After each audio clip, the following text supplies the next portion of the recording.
नमस्कार, India news का digital platform देख रहे हैं आप और आपके साथ मैं हूं शकुन सिंह।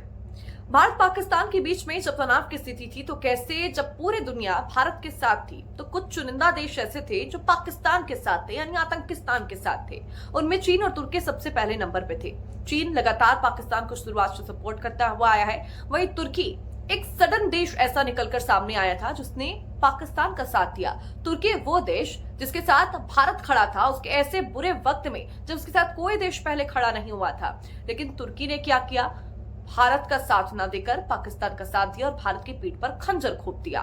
तुर्की लगातार पाकिस्तान को सामान देता रहा, उसको ड्रोन्स देता रहा ताकि पाकिस्तान अटैक कर सके, और पाकिस्तान कर भी वही रहा था, भारत के ऊपर अटैक कर रहा था। और उसके अवशेष, तुर्की निर्मित ड्रोन के अवशेष अभी भी भारत में देखे जा सकते हैं। उसकी तस्वीरें अभी भी हमारे देश में देखी जा सकती हैं, चूंकि जो तुर्की के ड्रोन्स थे, जो भी उनके हथियार करने के लिए तरीके थे, उन सभी के परखच्चे हमारे डिफेंस सिस्टम ने उड़ा दिए। लेकिन ये दोनों देश भूल गए कि इनका एक मजबूत कॉर्डर भारत की वजह से है। लेकिन इसके अलावा एक और देश था जो भाईजान था पाकिस्तान का, वो था अजरबैजान। अब देखिए, मैं कुछ आंकड़े सबसे पहले आपको बताती हूँ।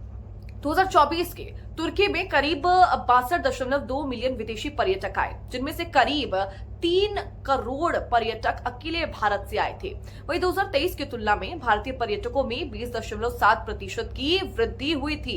यानी अब जो तुर्की का यहाँ पर एक साम्राज्य हमारे पर्यटन क्षेत्र की वजह से बना हुआ था, वो डिफेक्ट यहाँ पर अफेक्ट जरूर होगा। क्यों? क्योंकि भारत अब तुर्की का बॉयकॉट कर रहा है।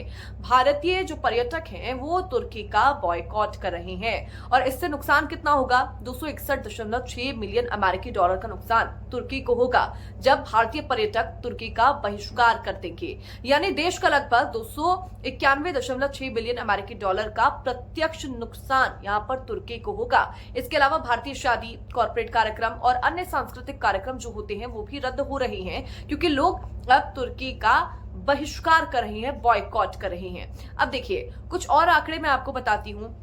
अजरबैजान के 2024 में अजरबैजान में भी काफी लोग गए थे, जिनमें से करीब 2 लाख से ऊपर भारतीय पर्यटक वहां पर घूमने के लिए गए थे। लेकिन उसका नुकसान भी अब होगा, क्योंकि अजरबैजान भी पाकिस्तान का समर्थन कर रहा था। अजरबैजान ने भी पाकिस्तान का साथ दिया। अजरबैजान की अब अर्थव्यवस्था चरमराती हुई यहाँ पर नजर आएगी, क्योंकि जो भारतीय पर्यटक हैं वो अजरबैजान में ही जाते हैं। अब देखिए, इसका लॉजिक समझिए।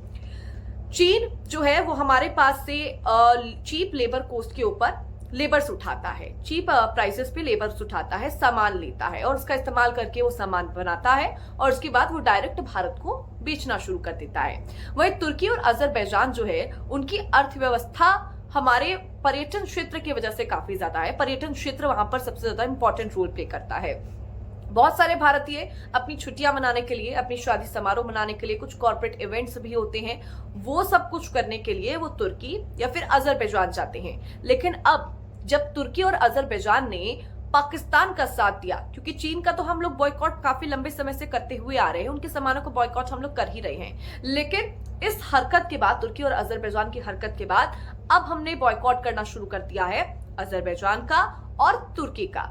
तुर्की का कैसे? आपने देखा होगा, ट्रेंड चल रहा है सोशल मीडिया पर, #बॉयकॉट टर्की, और अब हैशटैग चल रहा है #बॉयकॉट अजरबैजान, क्योंकि उनका जो टूरिज्म है वो भारतीय टूरिस्ट की वजह से काफी ज्यादा फेमस रहा है, वृद्धि हुई है, और उनकी अर्थव्यवस्था में भारतीय पर्यटक बहुत बड़ा रोल प्ले करते हैं। ऐसे में जब ये बॉयकॉट किया जा रहा है, साथ ही उनके सामानों का बॉयकॉट किया जा रहा है, हमने तमाम तस्वीरें देखी किस तरीके से जो व्यापार मंडल है वो लगातार तुर्की और अजरबैजान का बॉयकॉट कर रहा है। तस्वीरें हम लगातार देख रहे हैं इन सब की। तो ऐसे में अब उनकी अर्थव्यवस्था चरमराएगी जरूर, क्योंकि इससे पहले भी हम उदाहरण देख चुके हैं किस तरीके से मौजू भारत के सामने आए थे, और उसके बाद उन्होंने पूरे माफी वगैरह भी मांगी थी, और उसके बाद से अब ये तस्वीरें तुर्की और अजरबैजान में देखने को मिल रही हैं। फिलहाल आपकी इसको लेकर क्या राय है, मुझे कमेंट सेक्शन में जरूर बताइएगा, और वीडियो अच्छी लगे तो उसको लाइक